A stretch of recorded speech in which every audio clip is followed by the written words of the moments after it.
We're dead in the offseason right now. If you go hit the rewind button a year ago to when the Warriors got eliminated in the conference semifinals by the LA Lakers, their offseason started pretty much now. So, as a content creator, we got to get creative sometimes here in terms of topics. And I've heard fans, supporters of this program, members of Dub Nation, talk about wanting some positivity on this show, wanting some nostalgia for the good old days. So let's do it. Let's talk about the dawn of the dynasty. I'm also bringing another fan on the show for the final segment. Stay tuned for that. This is Locked On Warriors. You are Locked On Warriors, your daily Golden State Warriors podcast. Part of the Locked On Podcast Network, your team every day.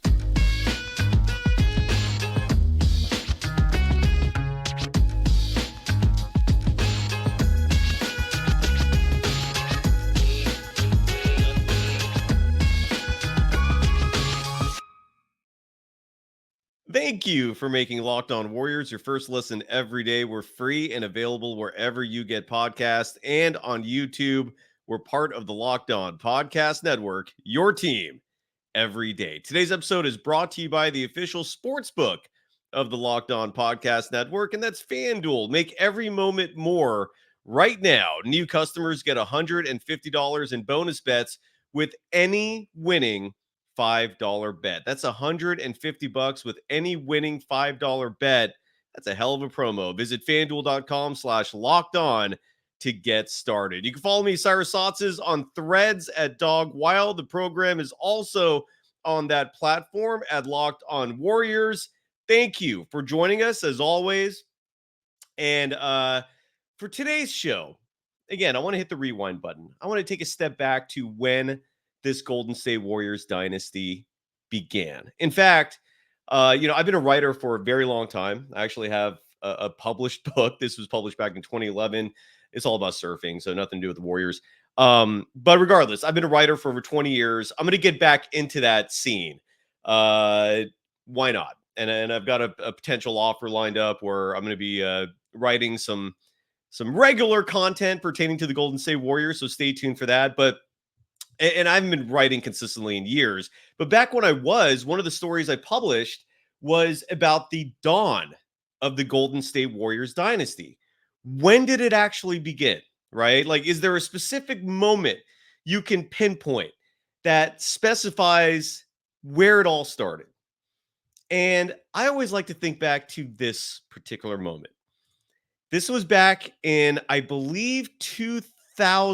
Oh boy, now I lost the year for when this was. I believe it was 2009. No. I apologize. I got the date right here. March 19th, 2012. The occasion was a jersey retirement of Warriors legend Chris Mullin. I hope to get Mullin on this show sometime. I interviewed him a couple years back with Rick Barry. I love the dude. I grew up watching him play for the Warriors. One of the greatest shooters ever. I really believe that. Talk about someone who overachieved. He had physical limitations in terms of athleticism, right? He wasn't a monster dunker. He wasn't a high flying athlete. Defensively, he maybe didn't measure up when it comes to lateral quickness, but he's a Hall of Famer. He was a dream teamer, and he absolutely deserved having his jersey retired. And this moment was March 19th, 2012, and it became a rather contentious and raucous affair. This was supposed to be a celebration of Warriors legend Chris Mullin's playing career, but the jersey retirement was, I believe it was during halftime of a Warriors game. And Joe Lacob was the relatively new owner of the team. This was soon after the Warriors had traded Monte Ellis, who was popular in local parts in the Bay Area. And it's incredible to me that the Steph and Curry Monte Ellis experiment lasted as long as it did. Everyone knew, Monte Ellis included, the moment they drafted Steph and Curry, that backcourt was not going to work. Too small. Apparently, that went over Steve Kerr's head this past season when he was routinely playing Stephen Curry and Chris Paul out there, but I digress. So Joe Lacob made the trade to get Andrew Bogut. And a lot of people weren't happy about that. And it's very easy. If you're not older, if you're not a historian of basketball, it's very easy to forget just how tortured Dub Nation was as a fan base. The Warriors were horrible for nearly 40 years. They had little moments here and there, but they were the butt of jokes. They were the absolute laughingstock of the NBA as a franchise. So let's play this moment, this jersey retirement, because Joe Lacob took the microphone. I still don't understand why he took the mic, and I think that was part of the reason why people were upset. It's like, why are you making this about you? Regardless, Rick Barry was there.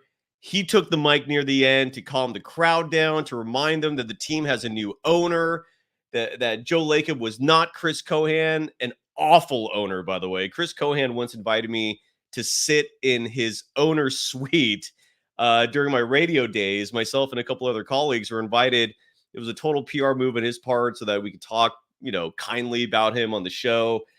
Interesting character. It was, to spend an evening with Chris Cohan, the owner of the Warriors. I wish there were interesting stories to share about it, but he was a rather dull dude. And he was also an awful owner.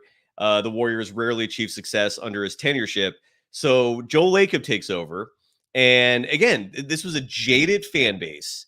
And let's hear what the crowd had to say or how they reacted when Joe Lacob took the mic. Again, this was part of Chris Mullin's jersey retirement celebration, and it didn't go exactly as planned.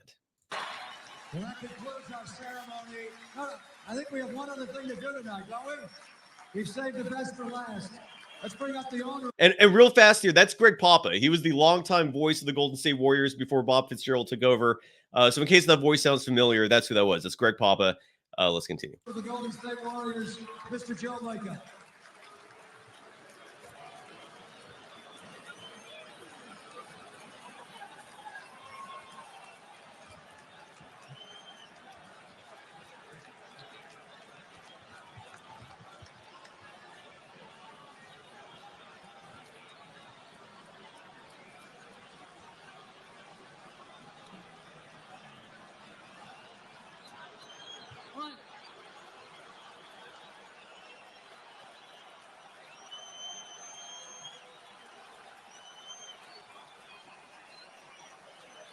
Again, a lot of boos, right? They barely knew him at this point. A lot of the boos were coming again because of the Monte Ellis trade for Andrew Bogut, which in hindsight clearly was the right move. Bogut was a pivotal part of that 2015 championship team. He was the first real center, legitimate center. Bogut himself, a former number one pick that the Warriors had. But again, a lot of people in the fan base loved Monte Ellis. A lot of people were just jaded about any decision that the Warriors made. Joe looks exactly the same, by the way. Kudos to him. Or almost the same. Anyways, I won't interrupt this often. I just want to add some context as we go along. Let's resume the party.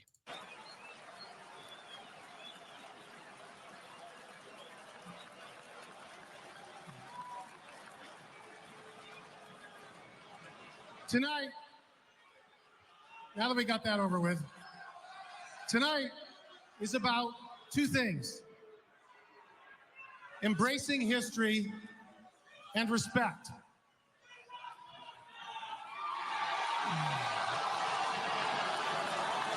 The Warriors ownership, the current Warriors, our owners, think it's very important to embrace history.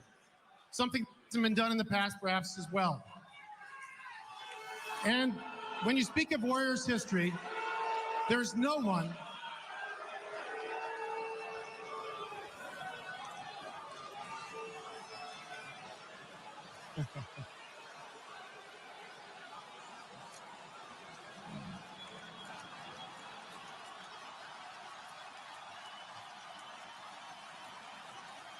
I got it. And so if you're listening to this on the podcast, again, Joe Lacob's getting a lot of boos.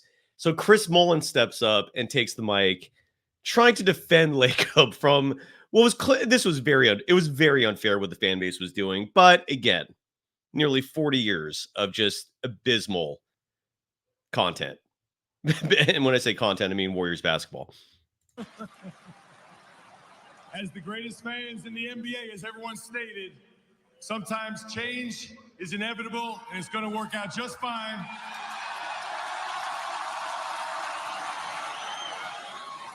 With your support and patience, and use that passion in the right direction. This thing is going in the right way. I've got great confidence in Joe, Mark Jackson, and everything will work out just fine. Just a little bit of patience. Use that passion.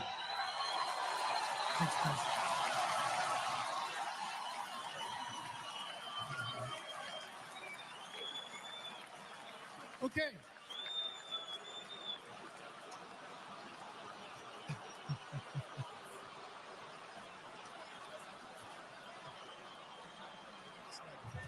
Hey, 1 second here. Come on, people. All right. And so that voice you're hearing now, if you're listening to the podcast, if you're watching on YouTube, you're going to see him in just a second. That is my friend, regular guest on this show, Rick Barry, the Hall of Famer, one of the greatest to ever lace it up and dribble a basketball. His jersey hangs proudly in the rafters of Chase Center alongside Chris Mullin and a few others. So Rick Barry decided to jump in now at this point. And keep in mind, both Mullin and Rick were right. Important to note that. You fans are the greatest fans in the world. As everybody said that. Show a little bit of class. This is a man that I've spent some time talking to. He is going to change this franchise. This is crazy. Seriously. Come on. You're doing yourself a disservice. All of the wonderful accolades being said to you, for you to treat this man who is spending his money to do the best that he can to turn this franchise around, and I know he's going to do it. So give him the respect he deserves.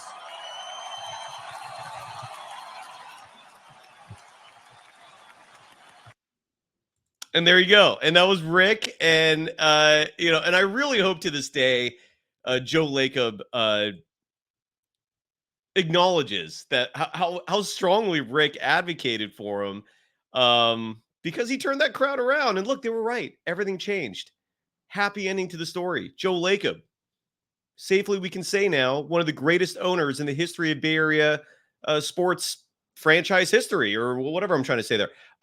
Yeah, so that to me, that moment, in my humble opinion, is where you can pinpoint the dawn of the Golden State Warriors dynasty. When we come back, I want to quickly highlight, just give some props and credit where it's due pertaining to who was responsible for drafting the core three of the Golden State Warriors dynasty: Steph and Curry, Klay Thompson, Draymond Green. Let's give them their due. And maybe equally as important, let's give the person who drafted them his due. I'll explain what I mean in just a moment after we give some love to our sponsors for this warm day, at least here in the Bay Area. I don't know how things are looking in your part of the country. Oh, one last thing, or world. One last thing I want to add, by the way, about that video clip before we move on. And this is evidence of why, unlike a lot of other fan bases and a lot of other sports organizations, why I personally cringe a little when I hear the term bandwagon associated with the Golden State Warriors. That arena, through thick and thin, through highs and lows, mostly depressing, mostly just utterly deplorable in terms of the product that was being placed out there as a basketball team. Despite all the misery, all the torture, that arena sold out night after night. When I was a kid growing up in the Bay Area, born and raised here, the Warriors were an awful team. They had their moments. The Sleepy Floyd game, where he set the record for most postseason points in a quarter and half, a record that still holds to this day. Sleepy Floyd, by the way, was a guest on the show a year or so ago. Highly recommend going back and watching that interview or listening to it if you haven't. Again, little moments like that existed, but those little moments were surrounded by just pure dread, misery. And that arena still sold out night after night. The Bay Area is a basketball region. We love our hoops, and this area loves the Golden State Warriors through thick and thin. So I just wanted to add that as well, that despite the fact that they were awful for a large number of years, that arena still sold out. And so the fan base definitely deserves their due just for that. All right, we'll have a lot more in just a moment after we give some love to our sponsors for this very warm afternoon. And first up on the agenda is the official sports book of the Locked On Podcast Network, FanDuel. It's winner take all time in the NBA and NHL, and FanDuel is giving you a shot to bring home a big win of your own right now. New customers get $150 in bonus bets with any winning $5 bet. That is a hell of a promo. And to make that promo successful for you very easily, make that $5 bet a money line bet on a heavy favorite. Who cares if you're only getting back like 50 cents? Because you're also going to get $150 in bonus bets, good as cash, on FanDuel for that $5 winning bet. That's a hell of a promo. It's super easy. And that $150 can be used on spreads, money lines, player props, and so much more. So visit FanDuel.com/lockedon and make every playoff shot count. FanDuel, America's #1 sportsbook.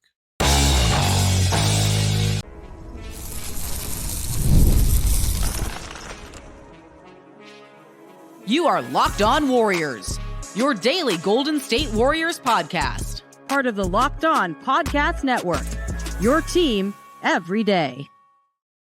Thank you for making Locked On Warriors your first listen every day. Are you watching Fox Sports or ESPN on your TV all day and you got to turn the volume down with all the shouting going on? Make the switch to Locked On Sports today. It's a free 24/7 sports streaming channel programmed for you every day to bring you the biggest stories without all the screaming. Locked On Sports Today brings you can't miss analysis, opinions, and news, streaming 24/7 on YouTube or the free Amazon Fire TV channels app, part of the Locked On Podcast Network, your team every day.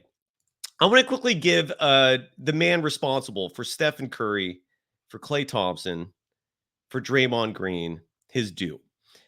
If you're a longtime Warriors fan, when I say long time, let's date back 10 years to the first Warriors title, 2014-15. Y'all remember Riley, Stephen Curry's daughter.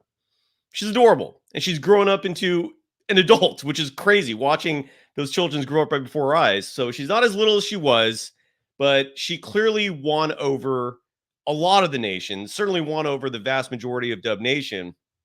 Cute kid. And Steph had her alongside him oftentimes in post-game press conferences. You know, she's holding daddy's hand a lot of times, coming to the games. She won all of her hearts. Riley was named after Larry Riley, who was the former Warriors GM responsible for drafting Stephen Curry. Stephen Curry was the 7th pick in the 2009 NBA draft. And to revisit that draft real fast, Blake Griffin was the #1 pick. Hasheem Thabeet was the #2 pick of the Grizzlies. He never panned out. Had the size, but the skill set did not follow. The #3 pick in that year's draft, James Harden. And that was worthwhile. The OKC Thunder drafted him. #4 was Tyreke Evans, who we haven't seen in the NBA in a few years, a former Bob Myers client. The Warriors toyed with the idea of adding him to the team 2 years ago. I believe he's still out of the NBA. 5th pick by the Minnesota Timberwolves was Ricky Rubio. Not a lot of people were hating on Minnesota for that pick. A lot of people were hating on Minnesota and their then GM, David Kahn, for the 6th pick. Minnesota had the 5th and 6th picks in the draft. With #6, they went with Johnny Flynn. I don't know what the hell happened to Johnny Flynn. I don't know what he did at Syracuse that impressed David Kahn so much, but the Minnesota Timberwolves drafted Johnny Flynn #6, and it led the way for the Golden State Warriors to draft Stephen Curry #7. And the man responsible for that was Larry Riley. Larry Riley was the GM of the Warriors, and Joe Lacob and Peter Guber inherited him, right? So as with a lot of new owners, a lot of new leadership, they like to bring their own people in. Bob Myers was one of the early hires of the Joe Lacob era. He was originally hired. He was a former player agent. I'm sorry, played college basketball at UCLA. Joe Lacob hires him. In hindsight, the level of ingenuity there was impressive because player agents were not known for being, making these career transitions into the front offices of the NBA. So Bob Myers, though, was hired as an assistant GM with, even though I don't know if it was official, but the impression was clear that he was going to take over for Larry Riley. Now, my good friend Larry Krueger, who hosts the Krug Show, he comes on the show regularly, he maintains, and there's no evidence to support this except for anecdotal that maybe based off what he's heard himself. And next time he comes on the show, I'll bring it up with him again. Larry Krueger will maintain that Don Nelson was the man responsible for drafting Stephen Curry and was responsible for Klay Thompson. Larry Riley was the GM when Klay was drafted. Fast forward 2 years, in 2011, Klay declared for the NBA draft after his junior year at Washington State. By that point, Larry Riley already had Bob Myers as his assistant GM. This was the final draft under the Larry Riley tenure, and he nailed it again. He got Klay Thompson. We now have the birth of the Splash Brothers. And then 1 year later, the Warriors had another incredible draft when they had Harrison Barnes, and this was Bob Myers' first year as the GM. They drafted Harrison Barnes, Festus Ezeli, and then in the second round at number 35, Draymond Green. So Larry Riley was largely responsible entirely for the Stephen Curry, Klay Thompson drafts. And then his successor, Bob Myers, drafts Draymond Green in 2012. And the rest is history. I've showed you the clip that I just played a moment ago of the interesting night at Oracle Arena when Joe Lacob was initially jeered, then he was cheered, and the dynasty was born. So I hope you had fun taking a trip down memory lane. And now let's bring one of the fans of this program on the show. Let's do that next after we give some love to our other sponsor for this very warm afternoon. That is Prize Picks. Let's get that overlay launched. There we go for the YouTube viewers. Get in on the playoff action. We're now in the conference finals, and you could win up to 100 times your money on Prize Picks. One of my favorite apps. It's legal in California. I can't emphasize that enough. It's all about daily fantasy made easy. You're betting on individual performances. I'm sure, and I haven't looked at Prize Picks today, but for tonight's Mavericks, I'm sorry. Tonight is the Celtics and the Pacers. So the premise of Prize Picks is simple. Tyrese Halliburton, is he going to score more or less than, say, 21.5 points? Jason Tatum, is he going to score more or less than, let's say, 27.5 points? I haven't looked at Prize Picks, so don't quote me on those lines. How many boards is Al Horford going to grab? Is it going to be more or less than 5.5? That's the premise of Prize Picks. Pascal Siakam is going to grab 7.5 boards. Is going to be more or less than. That's how you play the game. It's that simple. When the Warriors are involved, I really thrive on this app. This time of year, it's still tremendously fun gambling. I still play. And now you can win up to 100 times your money on Prize Picks with as little as 4 correct picks. You can turn $10 into $1,000 with basketball, hockey, and so much more on Prize Picks, America's #1 fantasy sports app. Download that incredible app today and use the code LOCKEDONNBA for a first deposit match up to $100. One more time, download the app today. Use the code LOCKEDONNBA for a first deposit match up to $100.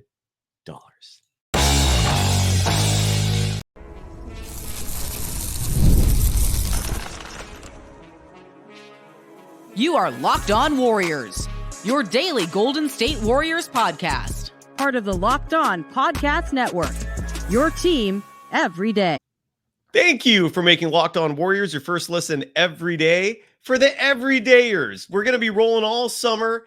And one of the things I'm going to be doing, I'm going to try to do, is bring folks who actually support this program on the show, man. I want to give you folks the opportunity to take the mic, offer new perspectives, maybe convince me otherwise on something I've said. Whatever you want to share, the floor is yours. And we have Prathik Rao on the program today.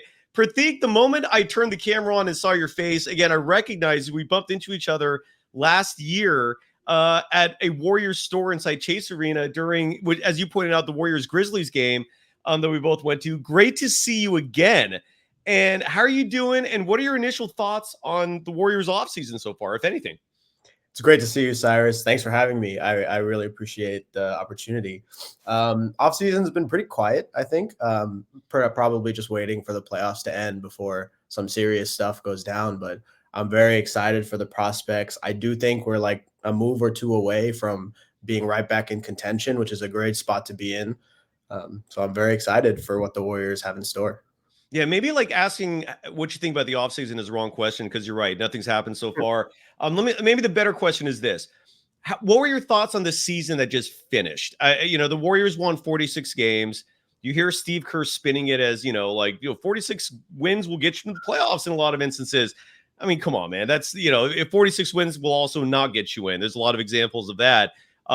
Third time in 5 years, they're a lottery team. Some say they underperformed. I'm sure there's positives to take away. What were your thoughts on this past year? I think you always have to look at relative performance to the people around you. So saying that 46 wins would have gotten us into the playoffs last year or 2 years ago means nothing. Like a lot of times, especially when I'm looking at statistics, I like looking at the plus statistics, which are averaged over the year. So I think the Warriors definitely have some room to improve. I think Steve Kerr has some room to improve. I'm really curious to see how he handles USA basketball because I think this past season there was a lot of politics. There was a lot of Klay last season, maybe his last season as a Warrior. So that was probably clouding his judgment along with the Draymond stuff. So there was a lot of non-basketball stuff that happened. So I'm very curious to see in this kind of new USA group how he treats them, and what I've heard about how he's treating Anthony Edwards, and maybe he's not considering playing a center at all. I'm very curious to see what happens. Same. And I think the last what happened with international basketball last year was telling. Steve Kerr, it was his first time running that ship. He once again, reverted to small ball, which he seems to be most comfortable with, and it bit Team USA in the ass, man. They didn't win gold. So I'm fascinated because this USA roster, I don't know about you, it's so damn good. It is one of the greatest teams ever assembled. I think it even rivals the dream team of 92. I really do. So I'm with you, man. I think this is a huge test for Steve Kerr because if Team USA does not win gold, that is such a disappointment, man. And so what were your thoughts, by the way? I don't know if you saw the episode or if you saw the clip where Steve Kerr, for the first time that I've ever heard, sort of started admitting that the end is possibly near. He actually was talking about the finish line. I've never heard language from him before. He said he brought up, I think, 2 years. What are your thoughts on that? Do you think he was sincere in saying it might be over? Do you think he's full of what? Like, what were your thoughts on that if you had a chance to listen to it? I think he's full of what. I'm very worried that he's too comfortable in his current job, and that he's so confident, not in his skills, but in his relationships with people, that it may be clouding his judgment a little bit, although he fully has the next 2 years to prove us wrong. So I really hope that, I always hope for the best for the Warriors. So I really hope that he can, put those aside and look at it objectively, maybe bring in some new blood and get rid of some people to make it a lot easier. I'm going to ask you about Klay Thompson in a moment, but when you talk about new blood, and this is where I'd love to get your perspective and anyone else's perspective, I'm going to really get into the research once the NBA finals are over. But is there anyone out there right now? Is there a name or a bunch of names that stick out to you, either as free agents or trade targets? Have you thought that far ahead? I love your idea of getting Giannis. I think it's extremely possible. It all depends on how much he values Milwaukee as an organization. But we need an answer to Nikola Jokic. I know he's been eliminated from the playoffs, but that caliber type of player, 7-footer that can do basically everything. A lot of teams have people like that. There's Chet now, Wemby's coming. So we need someone like that to have an answer for those kind of teams. And we currently don't have an answer. Kevon Looney's not an answer. Trace Jackson-Davis, I feel like he would be a really good backup center. A really high quality backup center, kind of like the Derek Lively, Daniel Gafford duo, but we need a little more firepower on the front line. So Giannis is one of the few names that I think fits that mold. I think Daniel Gafford would have been awesome for the Warriors. I was very shocked when he went to Dallas for not much. Yeah, you're right. Does it drive you crazy when you see trades like that and you think to yourself, the Warriors could have done something like that? And the Mavericks, by the way, I don't know if you saw yesterday's show, but I brought this up. The Mavericks proved midseason trades can work. We've heard this narrative from, I think Kerr has brought this up, a few others, that, oh no, midseason trades never work. It's going to disrupt team chemistry. Bull, you know what, man? Like, talent wins out. And the Mavericks are proof of that with both Gafford and PJ Washington. I'm totally with you, dude. I think the Warriors need someone to pair up with Trace Jackson-Davis, because it's not just Denver, right? It's not just Nikola Jokic you got to worry about, man. It's also Naz Reid. It's also Karl Anthony Towns. And yeah, man, sorry to interrupt you, but I just wanted to add that as well. No, you're right. It's the new age of the NBA. Before it was the guard, and there was a period where it was all guards. There were 5 guards on the court all the time. And now the tides are changing, and you either change with it or you get left behind. Absolutely, man. And I'm with you on the Giannis Antetokounmpo dreaming. I'm looking at the roster for the Bucks right now, just to give you an idea of why I think it would be asinine for Giannis to want to stay in Milwaukee. I understand being loyal, but dude, life is short. You're and I'm speaking out to Giannis, like, you're such a special player. He's such a special player that he has the talent and potential to win multiple championships. That's never happening if he stays in Milwaukee. You've got Brook Lopez he's already 36 years old. He turns 37 next year. Chris Middleton's going to be 33. Pat Connaughton, Jay Crowder. I mean, I like Bobby Portis, but I mean, he's not a game changer. AJ Green. I know Danilo Gallinari is approaching his late 30s, and he's going to be a restricted free agent or an unrestricted free agent anyways. The point is, I'm looking at this roster. Marjan Beauchamp, who's young, unproven. I don't think he's going to be a difference maker next year. That roster is thin, dude. And Damian Lillard, I think he turns 35 next year. He was not happy there last year. We haven't even heard from him whether or not he wants to stay or move on to a place where at least he can enjoy his bachelorhood with some fun and not being freezing in Milwaukee. So point is, Giannis, get the hell out of there, man. There's no future for you in Milwaukee. The Warriors are ready to trade the house for you. What were your thoughts on Klay Thompson, man? I know he's going to be a free agent. A lot of Warriors fans have thoughts about him. What are your thoughts, man? Like, floor is yours. I think it's time. I really think it's time for Klay Thompson to take a hard look at himself and his future as a player, and maybe his future as not a player. I like looking at the game within the game, much like Draymond. So I follow a lot of baseball, and there's a huge difference between Buster Posey, who retired a Giant, and Brandon Crawford, who is now on the St. Louis Cardinals. They were like 1A, 1B for a long time in Giants lore. But there's just a sour taste with Brandon Crawford now, and there's this allure of Buster Posey. I think Klay has an option to have that kind of allure. He's made his money. I don't think this is going to be about money for him. The Warriors gave him money when he was hurt. So there's definitely, I don't think it's going to be like, oh, this team's offering me more, so I'm going to take it. It's just going to be a question of how much are the Warriors going to actually utilize him, and is that worth not getting paid that much for? Absolutely, man. Yeah. So, Klay, if I was Klay, buy a bigger boat, enjoy sailing around for a while, maybe come back as a assistant coach, as a player development scout, as an OG. Every team has a really good OG. Every championship team has a really good OG cheering on the young guys. And Steph always says that he doesn't see himself not retiring or not playing without Klay Thompson. Maybe that doesn't necessarily mean Klay has to be a player. Maybe Klay just needs to be around. Good point. To provide advice, to mentor the youth, to keep Steph and Draymond accountable. Those are my kind of salty opinions about Klay. I don't think it's salty at all, man. I think you're being realistic, and I love it. Prathik, it was so good to see you again, man. I was pleasantly surprised when I turned on your camera, and I was like, whoa, I know that face. So really stoked that I saw you again. And when you brought up the Giants metaphor, I always think back to those Barry Bonds years, the final years. And I just don't want that level of treatment, only replace Barry with Steph. Like that is my nightmare. Like, do not have Steph's final years a marketing ploy to sell tickets with no chance of winning. Like, please don't let that happen. Prathik, people can follow you on Twitter at RAW_Prathik, PRATHIK. I got to run, man. Great. Thanks so much for coming on, brother. Thank you. And thanks to everyone. Thanks for having me. Of course, brother. And we'll be back at this soon. Bye.